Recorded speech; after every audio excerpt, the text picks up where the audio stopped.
Bien, hermanos, entonces entremos a la palabra del Señor. Cada uno de nosotros trae nuestras Biblias, amén. Traemos nuestras Biblias y abrimos nuestras Biblias en el libro de Marcos. Amén. El libro de Marcos. Vamos a ir al capítulo 12 del libro de Marcos y ver un pasaje, hermanos, que ciertamente no hemos visto, que de hecho era un pasaje que tocaba en la semana pasada, pero la semana pasada, como ustedes saben, estuvimos viendo ese mandamiento supremo en los versículos 28 al 34. Hoy vamos a regresar al pasaje anterior a ese. Vamos a estar viendo los versículos 18 al 27, versículos 18 al 27. Y estamos en esos versículos, Marcos, capítulo 12, versículos 18 al 27. Quisiera compartir con un mensaje titulado No ignoremos su palabra y su poder. No ignoremos su palabra y su poder, hermanos. Y quisiera presentarles el bosquejo de esta mañana. Vamos a estar viendo los versículos 18 al 23 y estar examinando ahí un grupo de ignorantes. Eran ignorantes porque no entendían lo que las escrituras decían. Luego vamos a irnos al versículo 24 y vamos a ver la razón o la ignorancia que los mantiene equivocados, que los mantiene sin entender, y finalizar con los versículos 25 al 27. Vamos a ver una corrección de la ignorancia y la equivocación. Hermanos, estamos en medio de un pasaje bíblico. No sé cuántos de ustedes les gusta el boxeo. No sé si hay aficionados aquí del boxeo. Todos aquí somos santos, ¿verdad?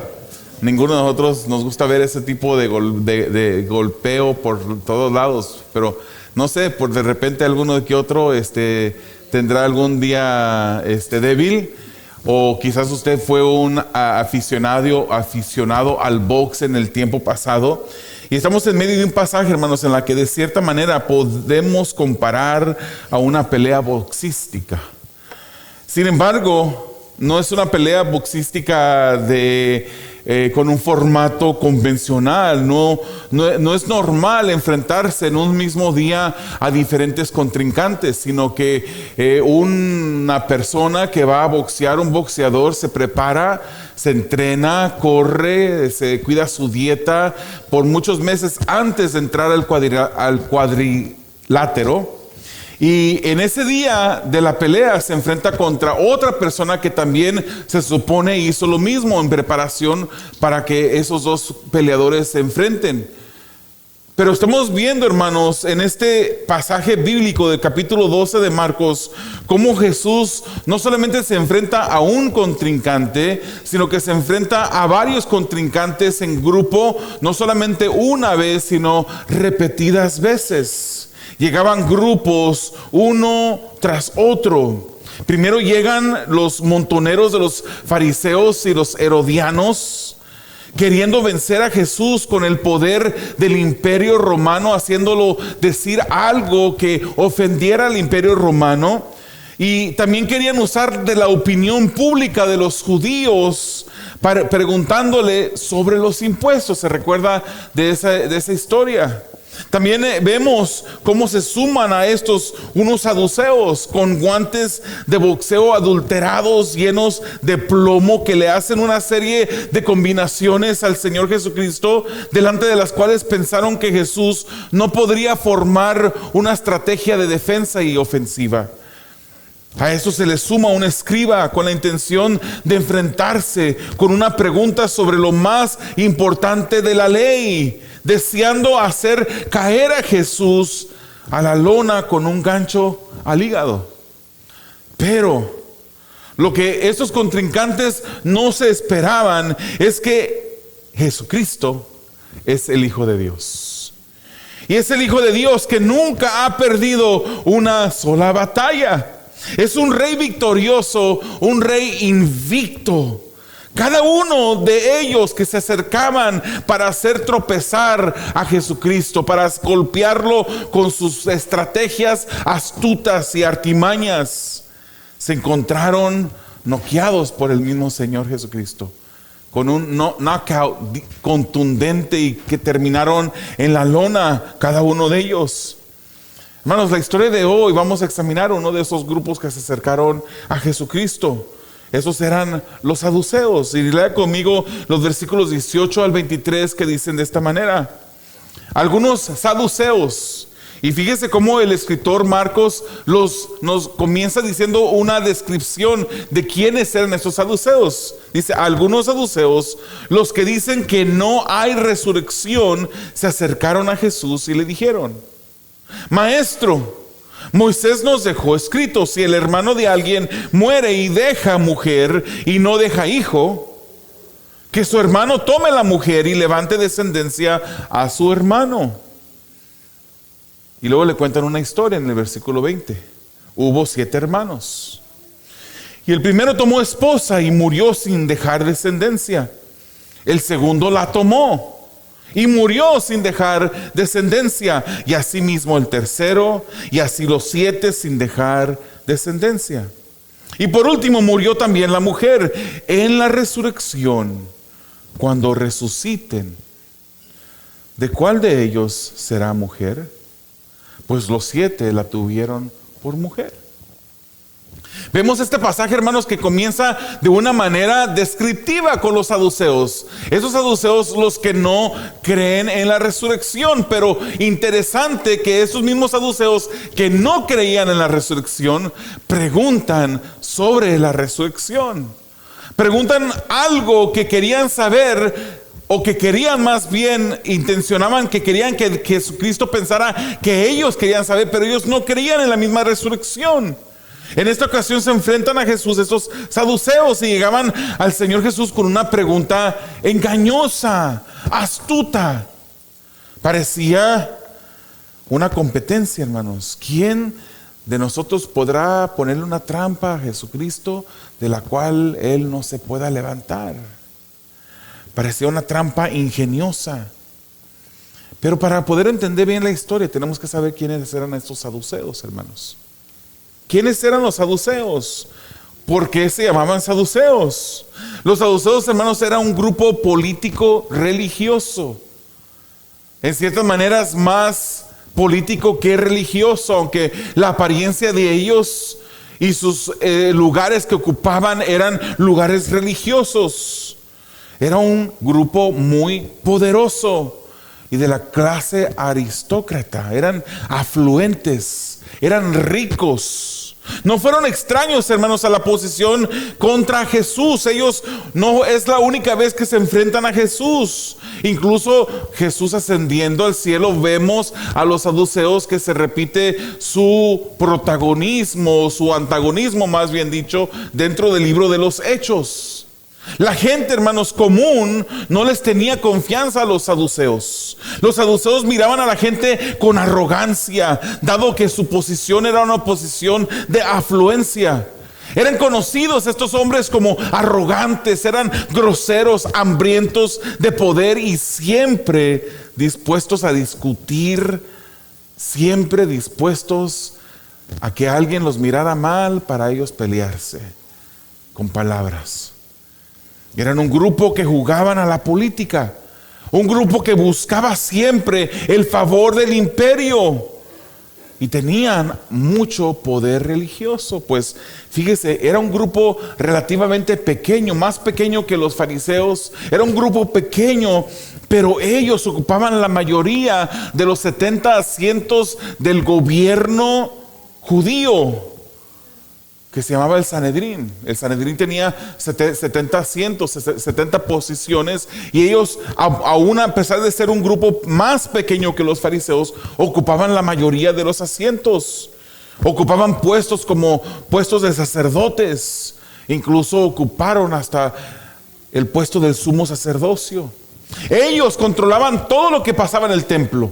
No había nada que pasara dentro del templo en la que ellos no estuvieran metidos, no estuvieran inmiscuidos. Todo lo que pasaba ahí era por consentimiento de ellos.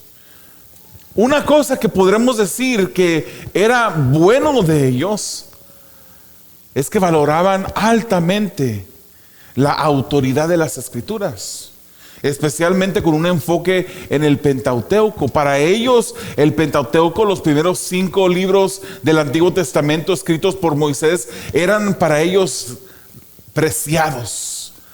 Por lo menos decían valorar, por lo menos decían creer en él, en esos libros de la ley.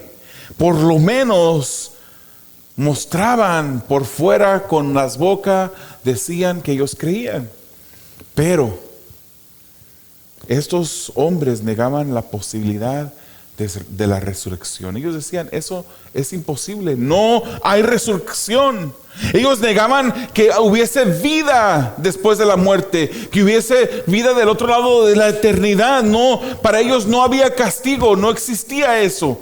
Para ellos, cuando una persona moría, se quedaba en la tumba y con el cuerpo también moría el alma. Ahí se terminaba la existencia total de una persona. No había castigo en aquel lado de la eternidad. Tampoco había recompensas, obviamente.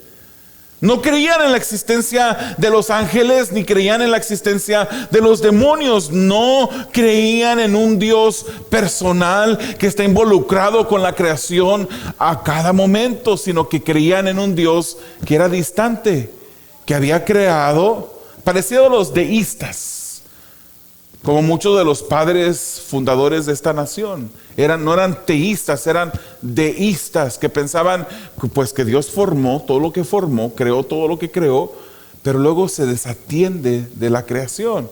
Nosotros sabemos que Dios es un Dios que es personal, un Dios que está involucrado, hermanos, en nuestras vidas diarias, que está atento, sus ojos están sobre sus justos todos los días, nos dice las Escrituras. El pueblo judío difería con ellos, con los saduceos, en muchas cosas. Incluso los fariseos no creían todo lo que ellos creían. Los saduceos no creían en la resurrección, mientras que los fariseos sí creían en la resurrección. Los judíos históricamente creían también en la resurrección, hermanos. No ignoraban lo que la Biblia decía al respecto. Le voy a presentar 3 ejemplos del Antiguo Testamento. El Salmos 49, versículo 15 nos dice: pero Dios redimirá mi alma del poder del Seol, pues Él me recibirá.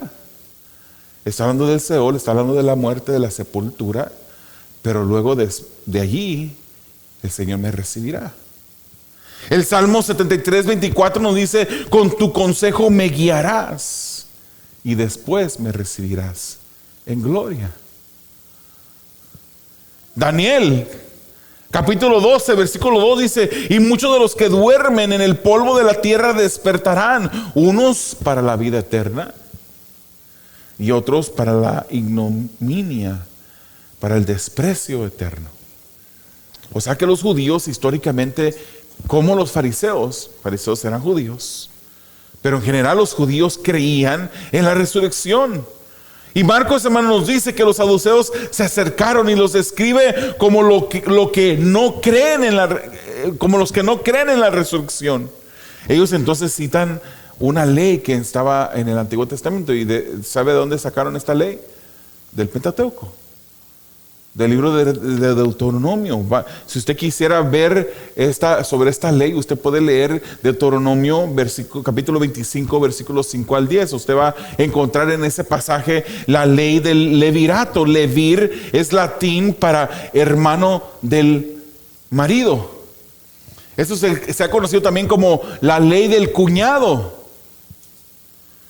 En esta ley, hermanos, establecía que con propósito de que el hombre, esta ley fue establecida con el propósito de que el hombre que muriera antes de tener descendencia, hijo, para que su nombre de esta persona no fuera borrado de Israel, si moría sin hijos.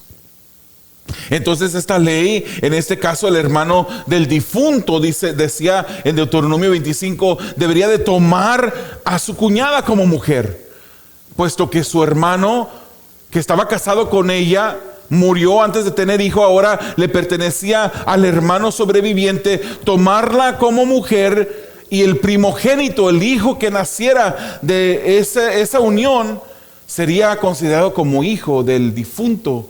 y así seguiría el nombre de la persona que había muerto, del hermano. Había manera también, hermanos, de desligarse de esta ley. Pero si el hermano del difunto se rehusaba, era mirado mal ante la sociedad, ante la comunidad. Incluso, hermanos, dice ahí en Deuteronomio 25 que si el hermano rehúsa a cumplir con esta ley, ella podía llevarlo a la puerta de la ciudad, frente a los ancianos de la ciudad, quitarse el zapato, era la costumbre, mirarlo a la cara, escupirle la cara y decirle: así se hace con aquellos que rehúsan obedecer esta ley. Entonces los saduceos presentan una situación a Jesús. Si la examinamos, hermanos, esta situación ya la leímos, es altamente dudable. O sea, la historia dice, ellos dicen, hubo un hombre que murió sin tener hijos y dejó a su esposa.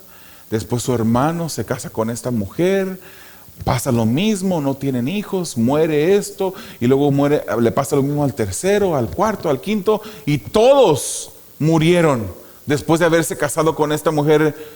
Yo creo que de ahí sacamos el nombre de la viuda negra, no sé. Pero todos, hermanos, esto es algo altamente improbable. No sé, es poco probable que esto haya sucedido.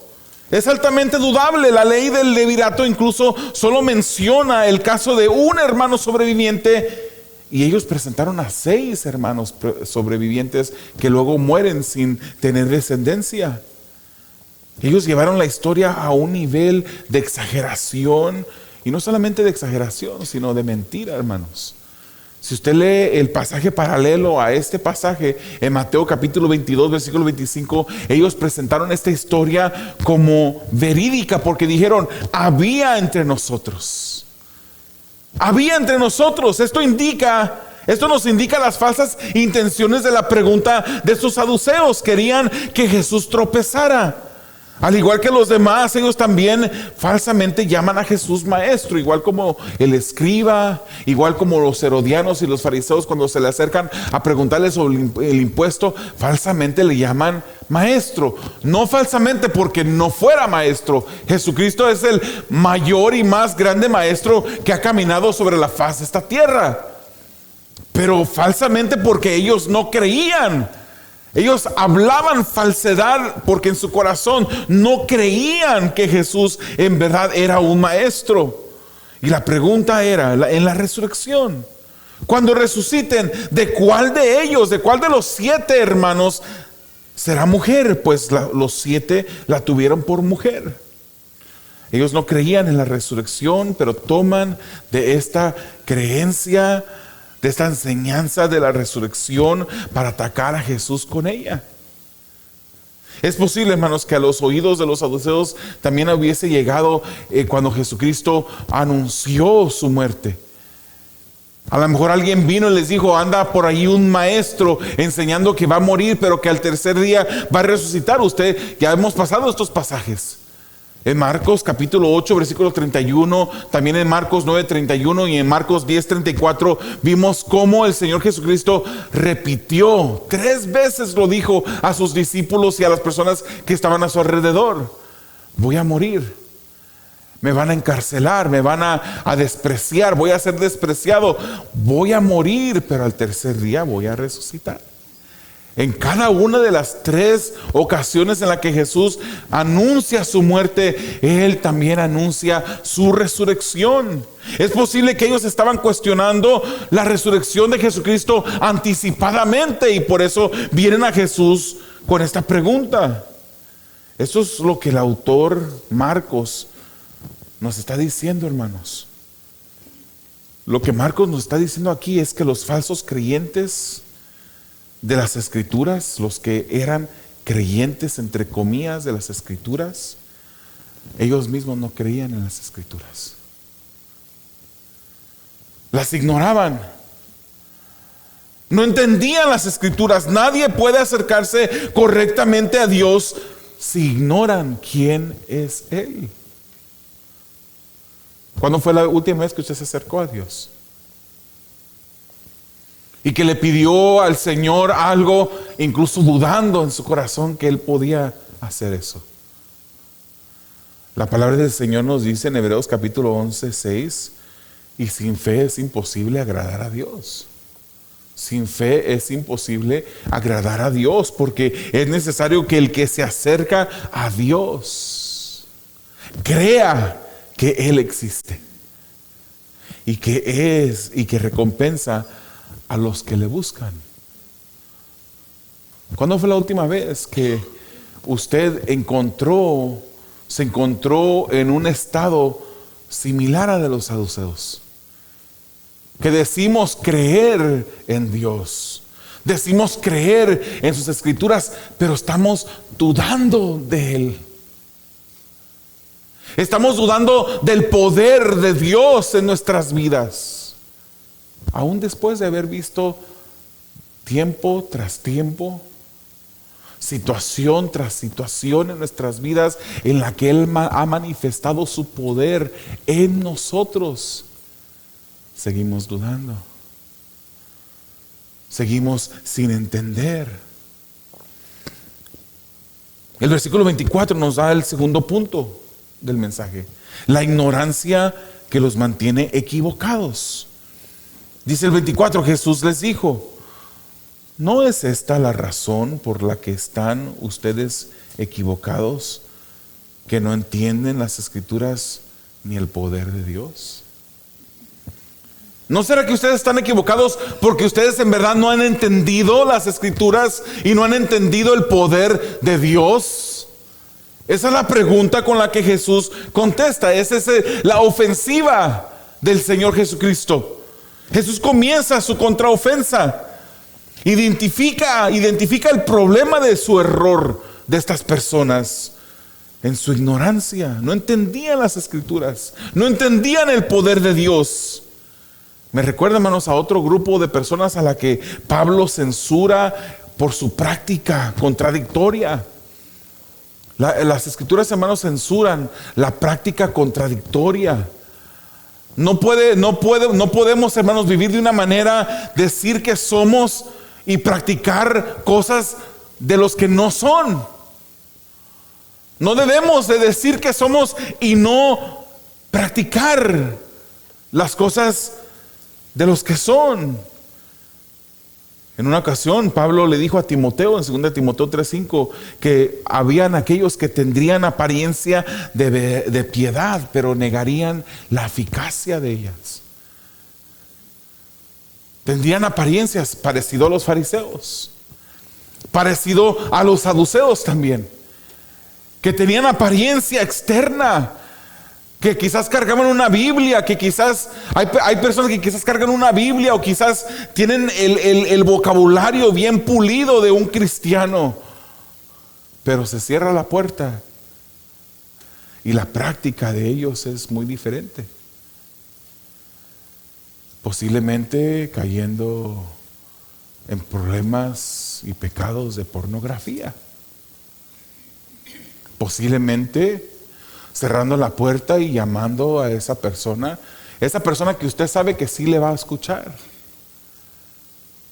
para desembocar sus chismes, para desembocar esas cosas que en lugar de unir al pueblo del Señor, lo quebranta, lo separa.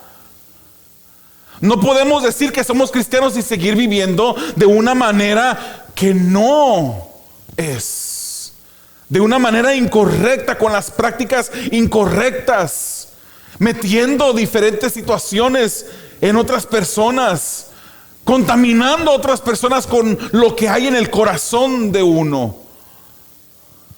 Estos hombres leían las escrituras.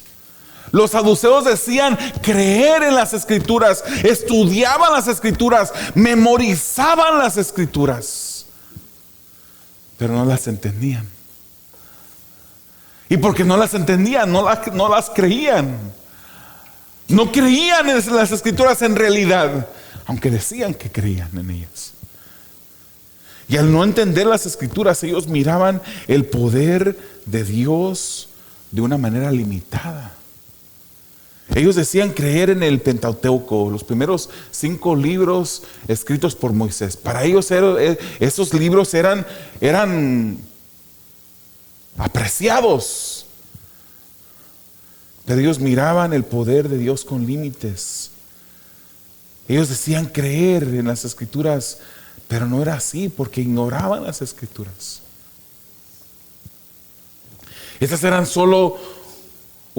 Estas escrituras eran para ellos solamente un sistema religioso para ellos.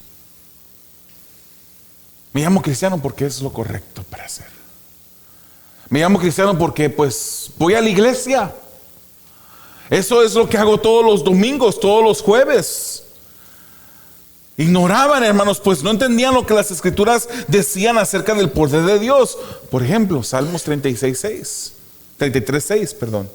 Por la palabra del Señor fueron hechos los cielos. Por la palabra del Señor. Y todo su ejército por el aliento de su boca.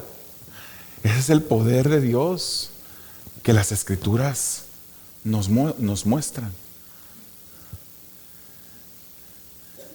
Y uno diría, pues es que los salmos no es parte del Pentateuco. Ellos creían en el Pentateuco. Pero ¿qué es lo que nos enseña el primer libro en su primer capítulo? Nos muestran las maravillosas cosas que el Señor hizo. Cómo Él con el aliento de su boca creó todas las cosas en ese relato de Génesis capítulo 1. Dios creando la naturaleza y al hombre con el aliento de su boca. Hermanos, si esto no es poder, ¿qué es poder? Dios creó todas estas cosas. Estos saduceos no entendían las escrituras, ni tampoco entendían el poder del cual hablaban las escrituras. Hermanos, quiero hacerle un reto en esta mañana. Quiero presentarles, hermanos, una situación. No digamos creer en el poder de Dios. No digamos creer en su misericordia cuando nuestras acciones ignoran lo que decimos creer.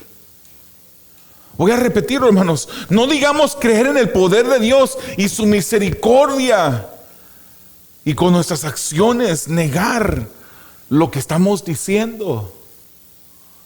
¿Creemos en las escrituras? Si creemos en las escrituras, podemos creer en el poder de Dios. Si podemos creer que el Señor con el aliento de su boca creó todas las cosas que existen, ¿qué hay imposible para Dios? ¿Qué petición hay dentro de tu corazón que le estás expresando a Dios que Él no esté escuchando y que a su tiempo conteste? Y de la mejor manera. La manera que Él solamente sabe. Si no crees en el poder de Dios en tu vida, entonces ¿crees lo que la Biblia dice acerca de Él? Hermanos, podemos creer en el poder de Dios porque creemos que las escrituras son inspiradas por Dios. Fueron inspiradas por el Espíritu Santo. Sí, fueron hombres que tomaron el instrumento para escribir en hojas, pero fueron inspirados por el Espíritu Santo. Podemos creer en las escrituras, hermanos. Un grupo de diferentes libros escritos a través de 1500 años por aproximadamente 40 diferentes autores humanos inspirados por Dios. En 3 diferentes lenguajes, en 3 diferentes continentes. La mayoría de ellos no se conocieron el uno al otro, no se pudieron poner de acuerdo. Sin embargo, todas las escrituras encajan perfectamente. No podemos, ni hay lugar para dudar de las escrituras. Y como no hay manera de dudar de las escrituras, podemos confiar lo que dicen. Y podemos confiar en el poder de Dios. Finalicemos en esta mañana, hermanos, con los versículos 25 al 27. La corrección de la ignorancia y equivocación. Dice el versículo 25, porque cuando ellos resuciten de entre los muertos, ni se casarán, ni serán dados en matrimonio, sino que serán como los ángeles en los cielos. Y en cuanto a que los muertos resucitan, ¿no han leído en el libro de Moisés, en el pasaje sobre la zarza ardiendo? Como Dios dijo: yo soy el Dios de Abraham, y el Dios de Isaac, y el Dios de Jacob. Él, dijo Jesús, Él no es Dios de muertos, sino de vivos. Ustedes están muy equivocados. Hermanos, para el ataque sobre la vida después de la muerte, Jesús tenía las respuestas. En Jesús, hermanos, se encuentra toda respuesta. Estás preguntando: ¿qué va a hacer de mi vida? ¿Qué debo de hacer? ¿Qué dirección debo de tomar? ¿Cuáles decisiones debo de tomar? ¿Con qué persona me debo de casar? Pídele al Señor. Pregúntale a Él. Hermanos, si Dios quiere que hagamos su voluntad, no está de más pedirle a Dios, preguntándole: ¿cuál es tu voluntad? Recuerden, hermanos, que la oración moldea nuestra voluntad. La oración no mueve la voluntad de Dios a nuestra voluntad, sino que la oración mueve nuestra voluntad a la voluntad de Dios. Y mientras uno más ora, entre más uno le pide a Dios, nuestra voluntad se va moldeando. Nuestras decisiones se van aclarando. La dirección correcta que debemos de tomar se va poniendo más clara. Las dudas se van disipando. Los miedos se van yendo cuando pedimos a Dios, cuando oramos. Jesús, hermanos, a estas personas les tenía la respuesta a su pregunta. Hay veces, hermanos, que yo y mi esposa hemos llegado a consejerías, por ejemplo, matrimoniales. O yo he tenido consejerías con algún varón. Y hay situaciones, hermanos, tan difíciles. Pero tan difíciles que yo me encuentro sin respuesta. ¿Y ahora qué pasa con esta situación? ¿Cuál es el consejo correcto para darles a estas personas? Pero mientras ignoramos, hermanos, las respuestas a las preguntas en la vida en nuestras vidas, Dios siempre tiene la respuesta. Dios siempre tiene la respuesta. Jesús les dijo cuando Él asegura que habrá una resurrección de los muertos. Dice: en ese tiempo no habrá matrimonios, serán como ángeles. No serán ángeles, sino que serán como ángeles sin necesidad de un matrimonio. Si vemos el capítulo 20 de Lucas, es el pasaje paralelo al pasaje que estamos en esta mañana. En el versículo 36, o sea, Lucas 20:36, usa de la referencia a los ángeles para apuntar a que no morirán. Serán como los ángeles, tendrán algunos atributos que tienen los ángeles. No van a morir. No van a ser ángeles, pero en el tiempo de la resurrección tendrán algunos atributos de los ángeles. Los ángeles no se casan. Los ángeles no mueren. El diseño de Dios, hermanos, es que en ese día de la resurrección, ya la esposa que usted tiene el día de hoy ya no va a ser su esposa. Ese es el diseño que Dios ha acomodado. El esposo que ahora tiene como esposo ya no será su esposo.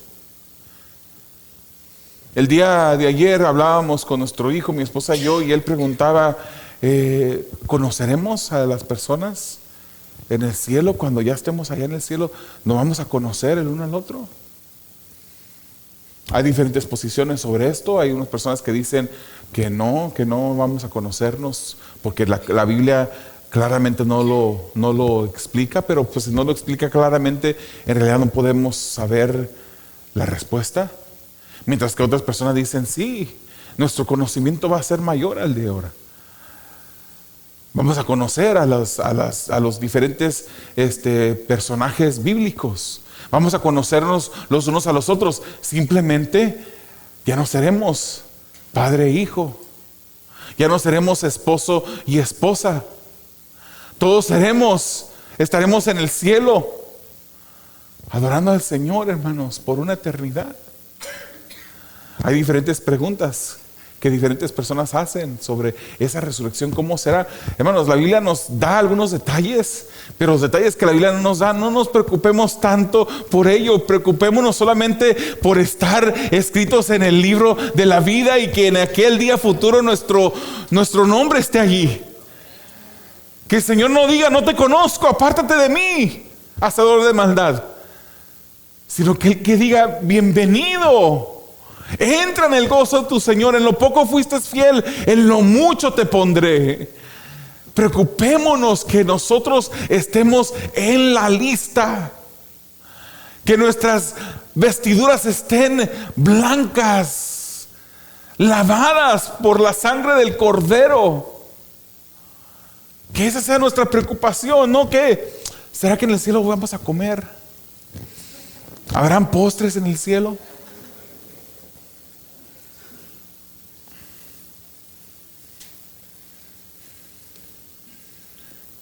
El diseño de Dios en el matrimonio es que en la resurrección no habrá necesidad del matrimonio.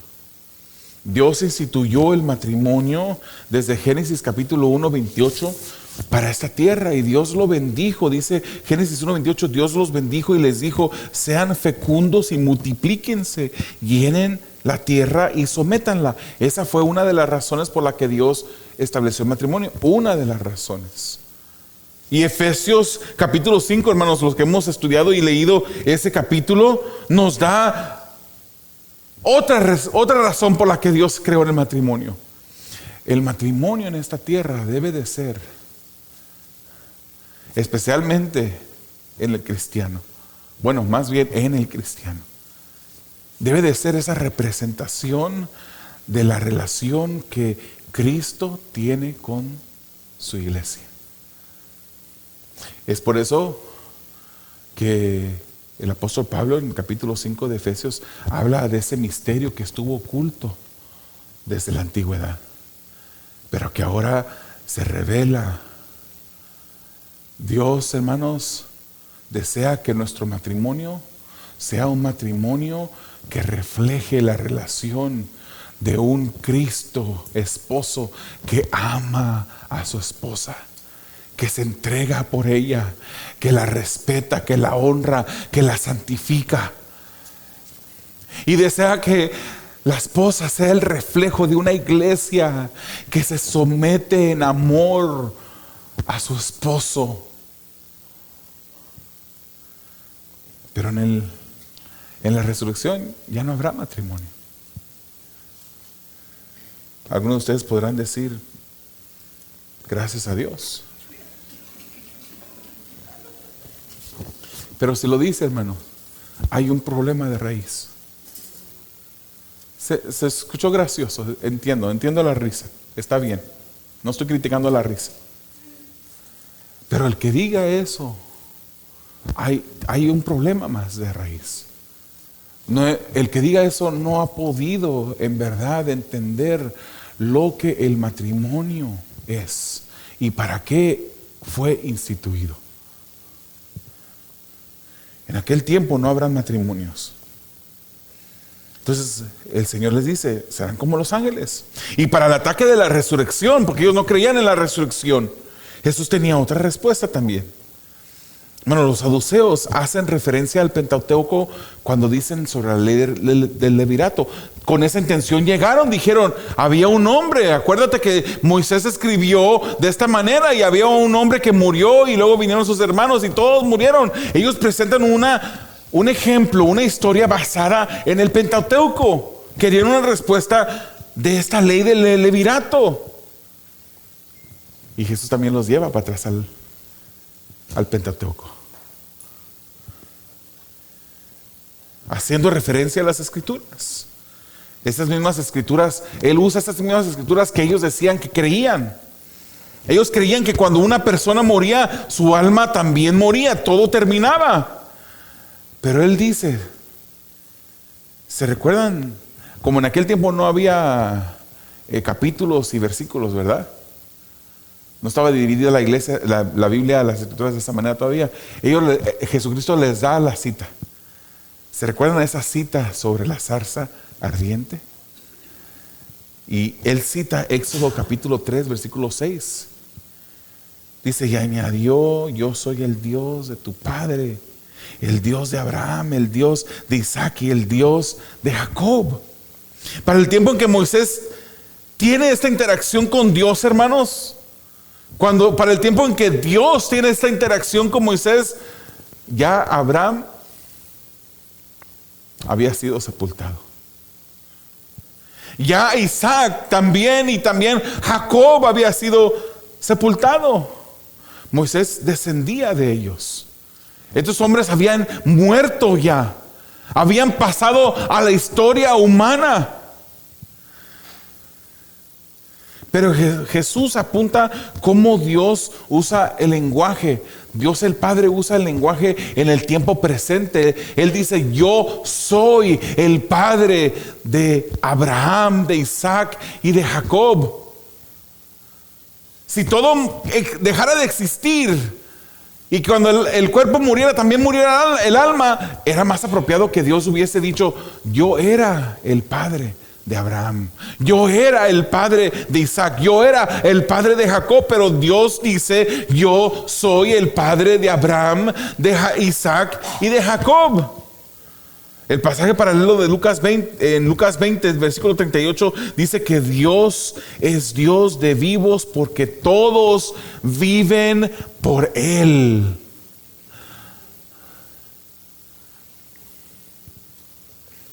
Es por eso, hermanos, que el que muere en Cristo vive eternamente. Este cuerpo se va desgastando día tras día, pero nuestra alma se va renovando.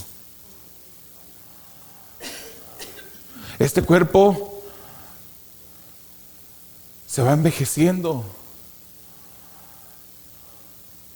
La línea de nuestro cabello va retrocediendo. Las arrugas van apareciendo, se van multiplicando en nuestro rostro. Nuestra cara se va cayendo. El cabello negro y el cabello, usted viera las fotos de antes mías, dijera, ¿qué pasó? ¿Dónde está esa cabellera? Parecida a la de mi hermano Rubén que está acá enfrente. Vamos envejeciendo. Un día moriremos. Un día estamos aquí, el día de mañana nos da la noticia, no está con nosotros más. La hermana Araceli nos llama el día de ayer. El día de ayer sábado, con una noticia muy triste. Dios, hermanos, le permitió a ella ir, está de vacaciones, no la ha mirado usted, anda en Centroamérica ahorita. Le permitió ir a visitar a su familia.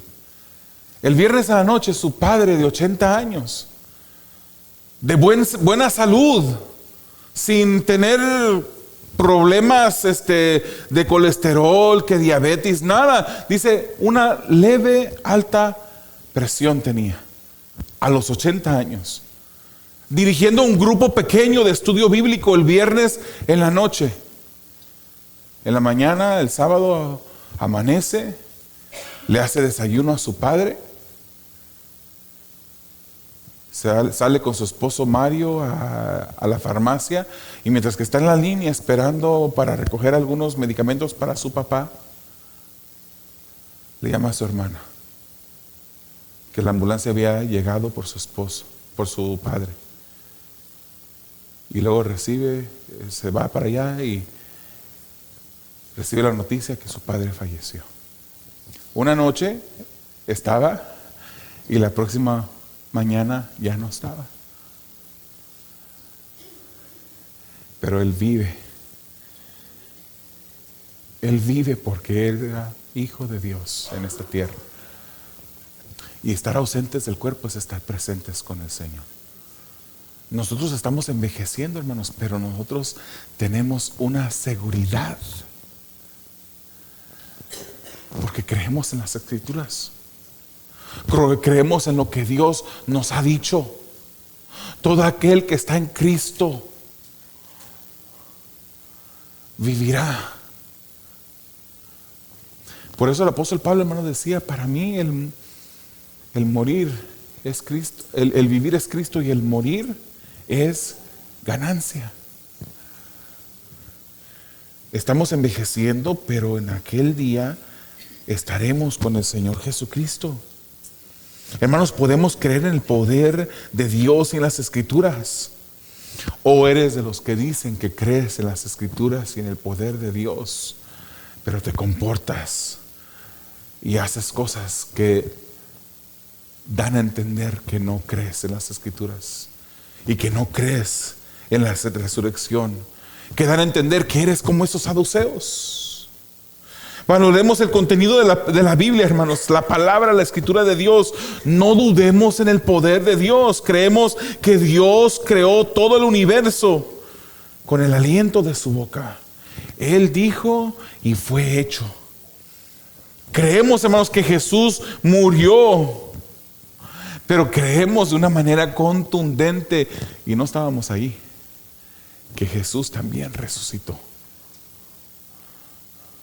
Que su tumba está vacía. Mateo 28, 5 y 6. Hablando el ángel dijo a las mujeres: ustedes no teman, porque yo sé que buscan a Jesús, el que fue crucificado. No está aquí, porque ha resucitado tal como Él lo dijo.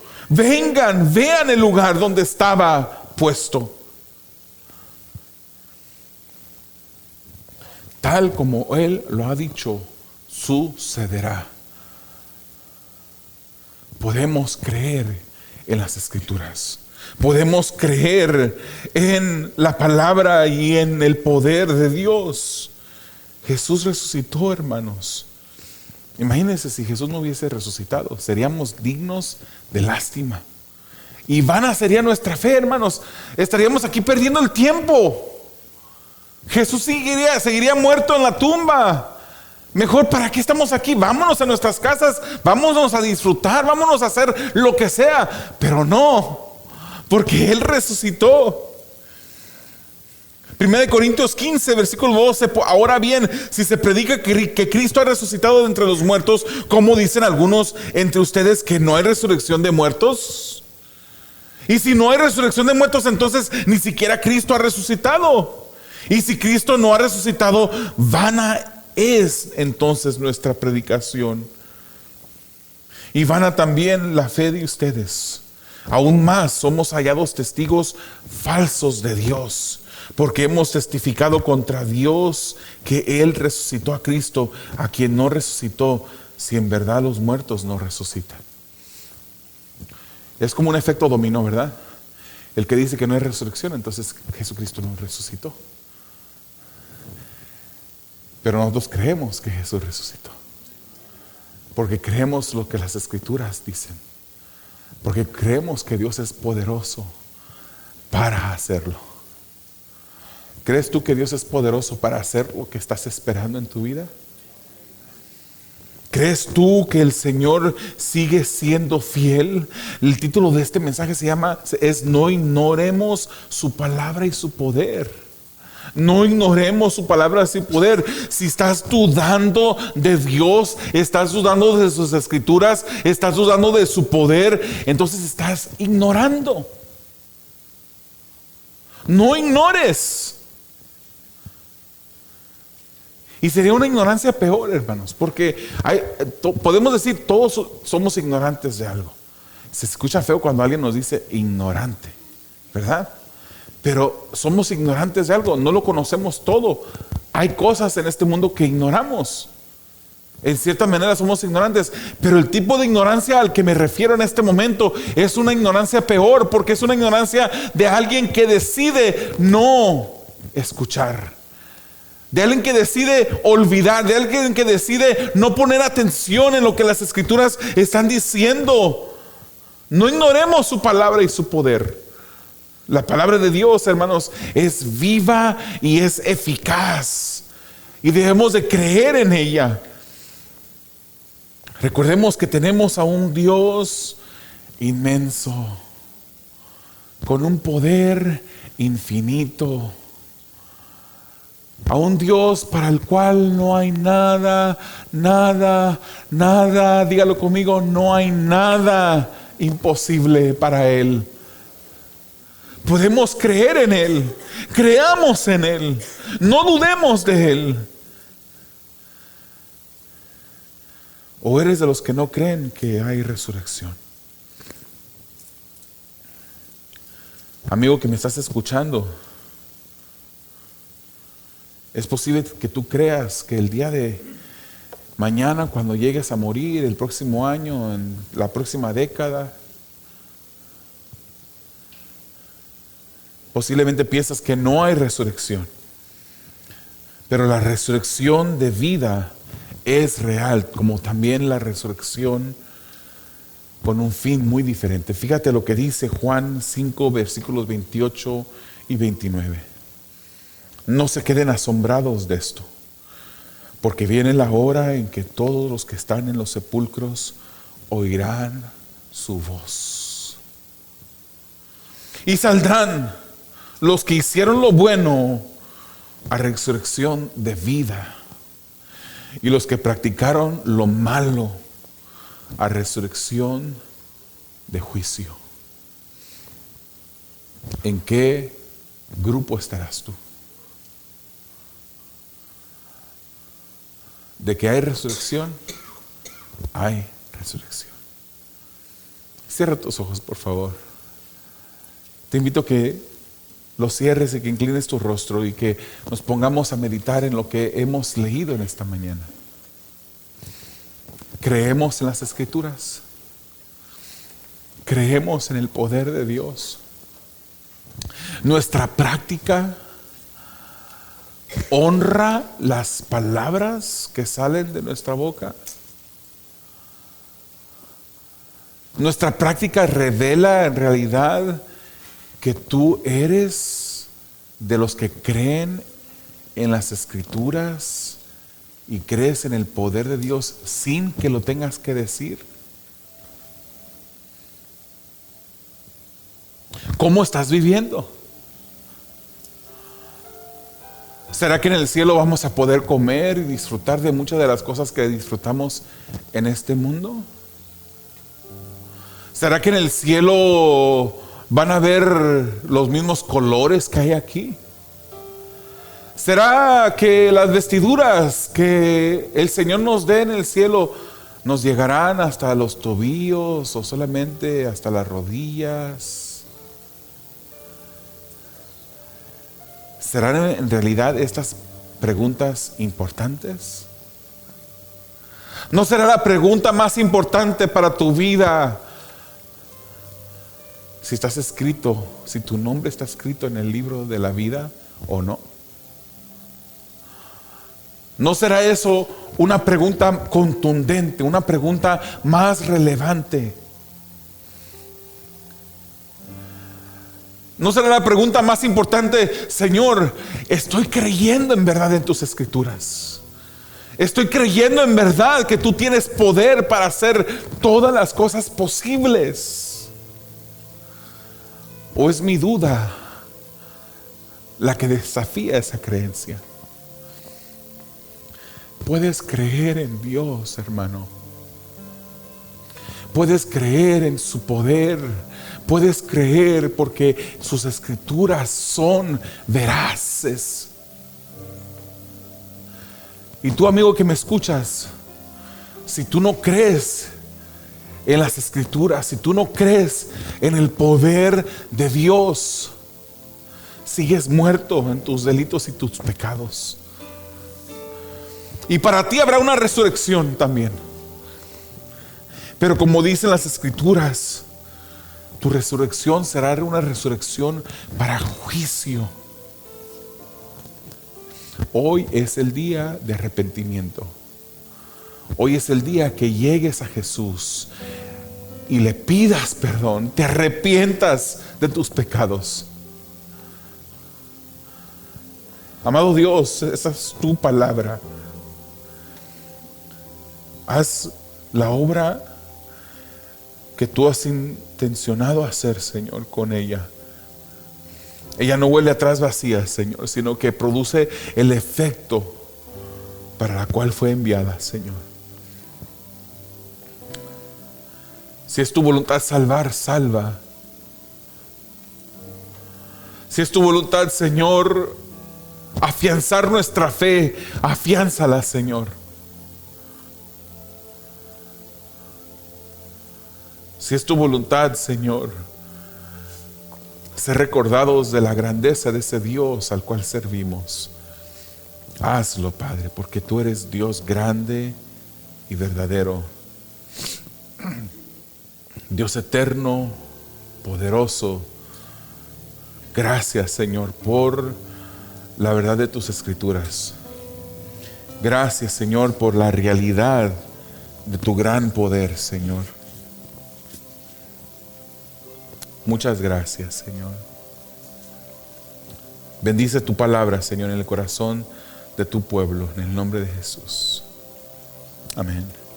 Nos despedimos de las personas que están viendo en la transmisión en vivo, deseándoles también un feliz Día del Padre, y también con este video que en línea empezaron a ver en este momento. Dios les bendiga.